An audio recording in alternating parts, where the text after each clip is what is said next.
Hello everyone, and welcome to another episode of the Daily Gwei Refuel, where I recap the latest news in the Ethereum ecosystem. I'm your host, Anthony Sassano, and today's the 15th of February, 2022.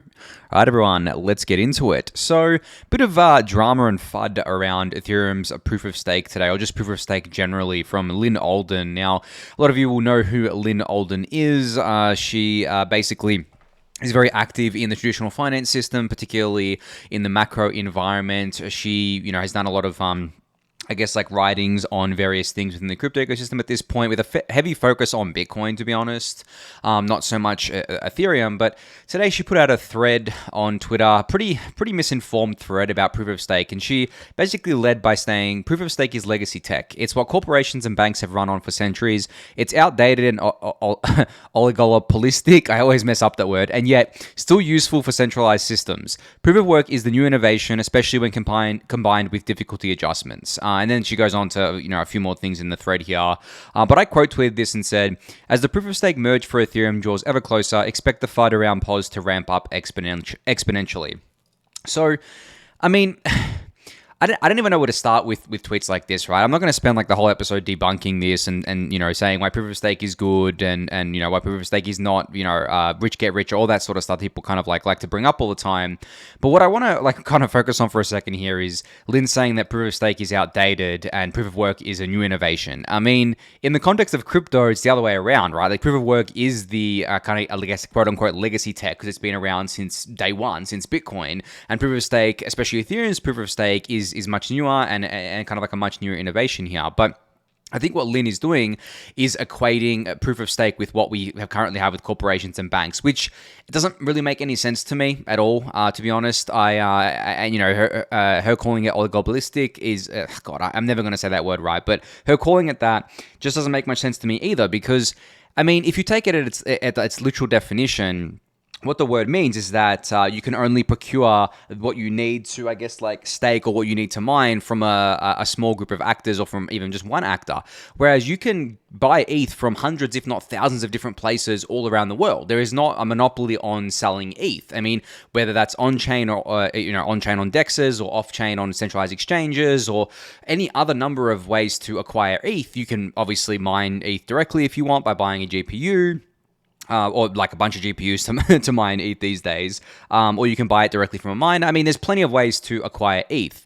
There's plenty of ways to acquire ASIC miners as well on Bitcoin. Not as nowhere near as many ways as there are to buy ETH and obviously Bitcoin as well. But that isn't that kind of system either. But I think what I really kind of disagree with here is Lynn. She said something else here with Tim Beiko replied to, where she said, where someone said, I don't know why people say proof of stake equals centralized. If you have a ton of money, you can easily buy millions of ASICs, easy access to a cheap energy source, and then dominate the system. Power and PoS is centralized. Following her logic here. And then she responded to this by saying, nah, if someone spent billions to obtain 51% of Bitcoin hash rate and started censoring transactions, it could cause an uproar and raise capital to make new ASICs and regain control. And then she continues on by saying, if someone gains 50% control of a proof of stake system, it's checkmate done. Now, this is literally completely and utterly wrong, completely wrong. This is not a matter of opinion, this is a matter of fact. And for her to state this with such confidence just very much shows to me that she hasn't done any research on proof of stake, especially Ethereum's proof of stake. And that's what, that's where Tim Beiko jumped in and said, it would take orders of magnitude more time to manufacture enough ASICs to regain control than it would to slash offending validators in proof of stake. Only credible move for BTC in that case is to switch to a GPU algo, but that's basically a 2-iteration game. PoS could slash over and over. Now, there's a lot more, to it than what Tim says here. But basically what he's saying is that from a social consensus perspective, if you're going the social consensus route of raising money to make new ASICs to regain control, that is a long and arduous process. That is not an easy thing to do, and that doesn't guarantee you anything, right?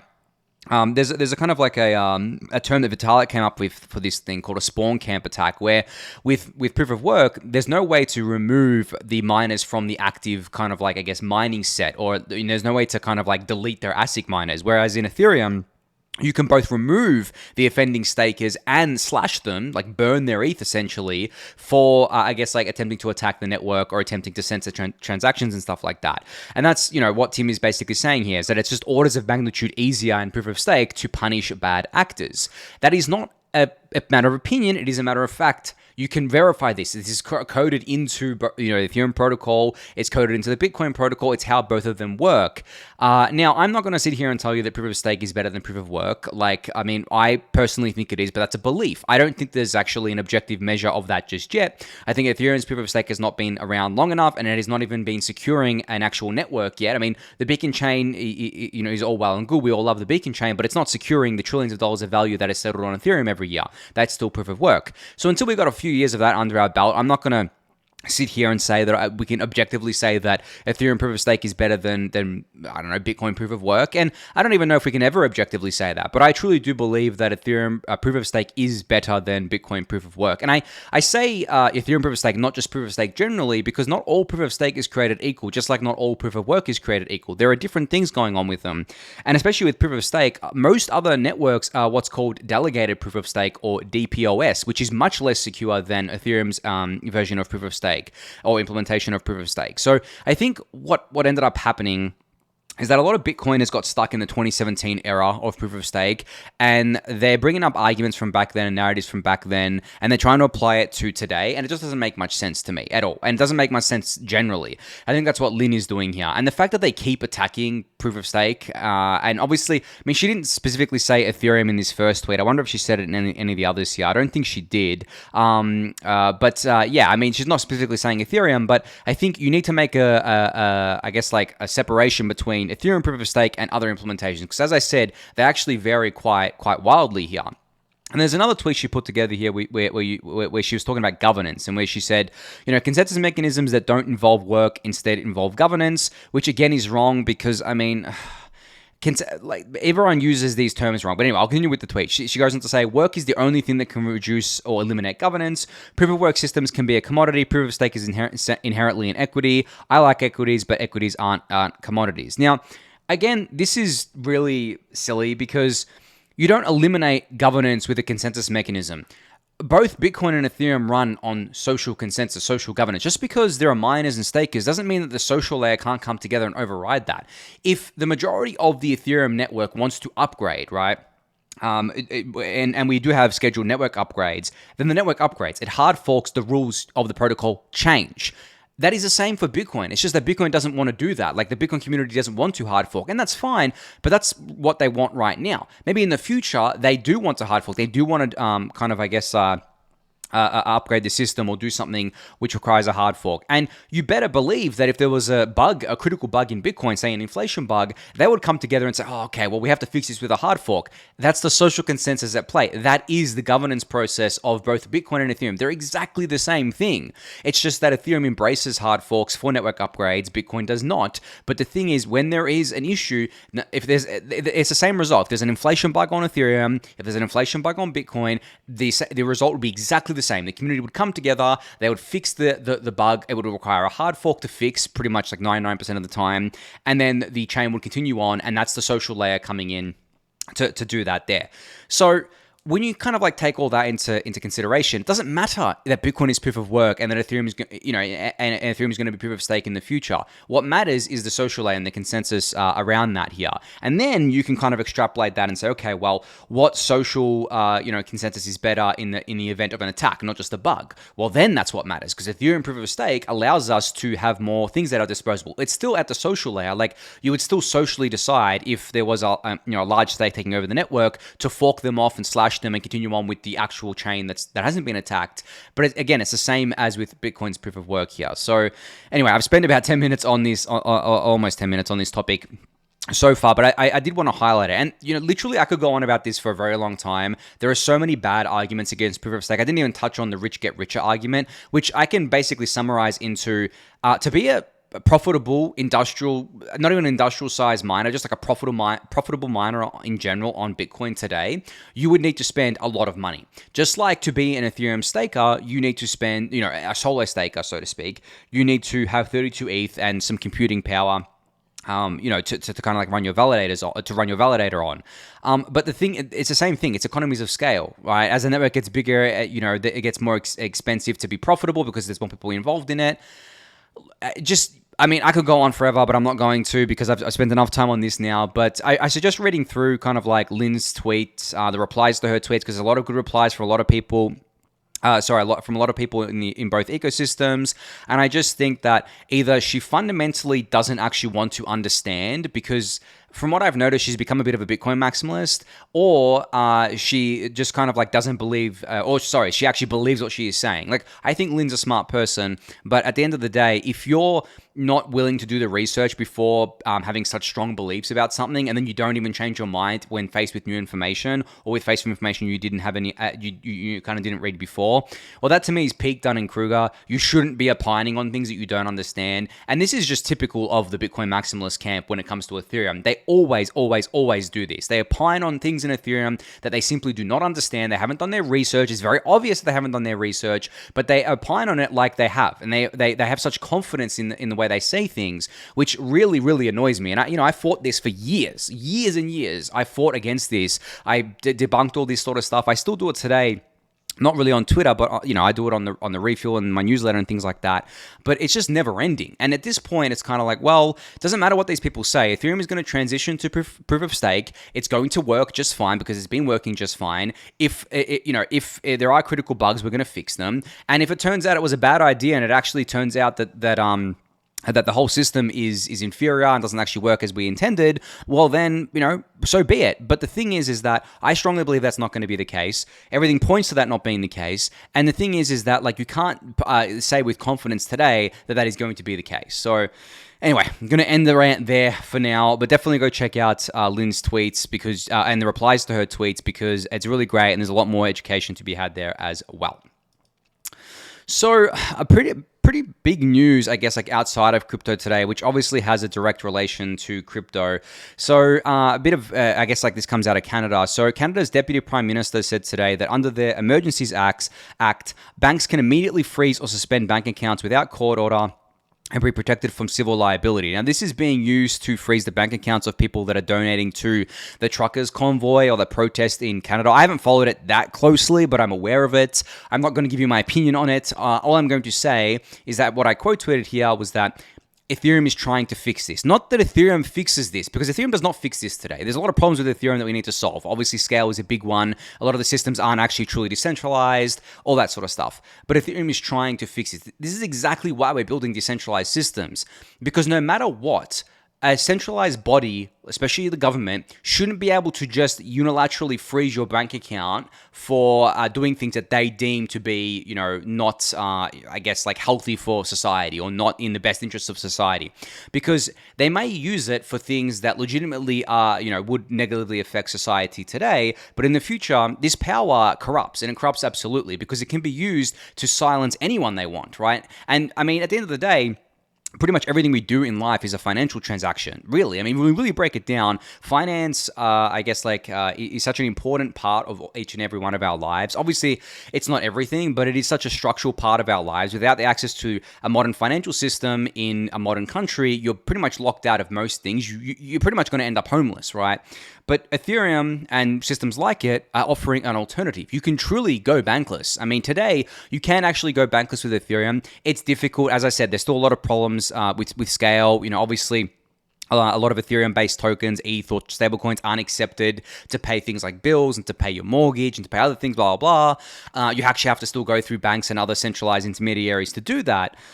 There's a lot of issues, right? But the thing is that we're building towards this better future. This is the whole point. When someone says to you decentralization doesn't matter, point them to shit like this, because if you're happy with the centralized system, you're basically saying that you're happy with, governments being able to do this. And as I said, they're doing this to people that you may not disagree with, so you may not agree with today. Maybe you think that the trucker protests are ridiculous and they should be punished to the fullest extent of the law and everything like that, blah, blah, blah. But that's not the point I'm trying to make. The point I'm making is that it doesn't matter if you don't agree with them today. In the future, there may be something you do agree with, but the government doesn't, and they kind of take the freeze their bank accounts or something like that, and then you start having an issue with, you're like, oh my god, I can't believe they've done this, right? So I think that's what we're building these decentralized systems for. It's definitely what Ethereum is being built for, and this is what I talk about when I say kind of like credible neutrality and a neutral kind of like settlement layer in Ethereum and a decentralized settlement layer, because Ethereum is not supposed to, as a protocol and as a system, is not supposed to make a values judgment on anyone. It's literally supposed to just be a dumb, and I don't mean dumb in a bad way, but just like a very dumb and simple settlement layer that allows anything to settle on as long as you play by the rules of the protocol. And playing by the rules of the protocol is basically just submitting a transaction, like submitting a transaction as the protocol expects it to be submitted, and paying the fee to do so. That's really it at the end of the day, right? You can do anything. I can send money to anyone I want around the world as long as they have an Ethereum address, and the Ethereum network is not going to stop me from doing that. Now, of course, these networks aren't fully censorship proof. They're censorship resistant, which means that if miners banded together, they could technically censor me if they wanted to, but the incentive isn't there to do that. The miners are basically autonomous machines, and but the possibility still exists there. And same with stakers. It doesn't matter. Anyone that's producing blocks can still do this. That's why we call it censorship resistant and not censorship proof, because you can definitely still be censored on these networks. It's just that the larger the network is, the more economic security there is, whether that be under proof of work or proof of stake, the higher the cost of censoring becomes, and the lower chance that you'll be censored on there. And it's not a centralized thing either, because obviously it's a decentralized network. Things need to band together. It's not like some one centralized body like a government choosing to censor you.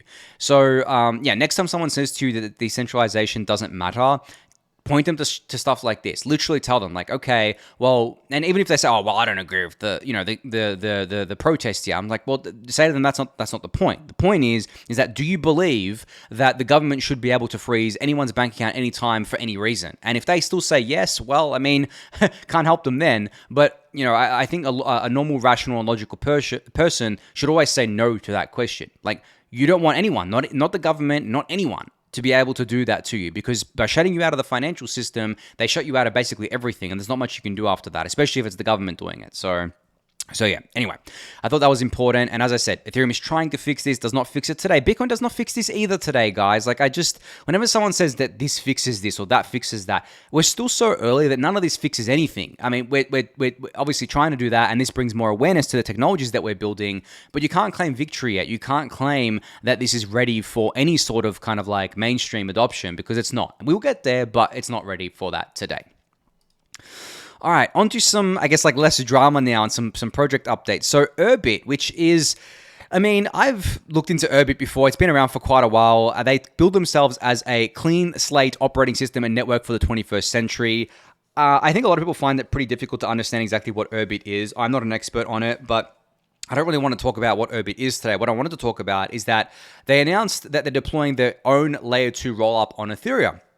This is really cool. This basically speaks to what I've been saying about how I expect the era of spinning up layer 1 to be over, and the era of spinning up your own layer 2 to be just beginning. And that's exactly what Urbit is doing here. So they've called this a technical triumph, and they've managed to cut gas costs by almost 200x, making planets, which is a part of their system, more affordable, and transaction fees nearly trivial. So there's a thread here with more about it. There's also a blog post and things like that, or a couple of blog posts about this. I think this is really, really, really cool. I really do, as I said, do believe that the era of, the monolithic chain, the layer 1, the do everything at layer 1 chains is completely over. It's not even near over. It is over. The only monolithic chains that exist today are the ones that kind of existed, over the last few years, that are kind of just coasting along. But the smartest, protocol designers are pivoting to the modular stack, which, as I've mentioned before, is separating concerns between settlement/consensus, data availability, and execution. Now, layer 2 is where we do the execution. Layer 1 is where we do the settlement consensus, and it's also can possibly be where we do the data availability. Now, the layer terminology is actually being phased out by researchers because they think it doesn't really make sense to describe this, but I'm going to keep using it because obviously I don't want to keep changing terminology on you guys. guys because you're probably just getting up to speed with this now. But essentially what it means is that on layer 2s or on the execution layer, we do all the heavy lifting. We do the processing of the transactions and basically that's it. Then with a rollup, you post proof of those that you've run those transactions with the data to the layer 1 or to the settlement consensus layer. That secures it because that is coming to consensus on those transactions just like it would any other transaction. And then that layer 2 has that security. So that's what we mean by you will always be able to exit out of layer 2 to layer 1 because the layer 1 is now securing that I guess like those transactions and that data there. And then when we talk about data availability, I mean, that's another thing you can split off. Like right now, Ethereum does data availability and consensus settlement at the same layer with the current kind of like ETH1.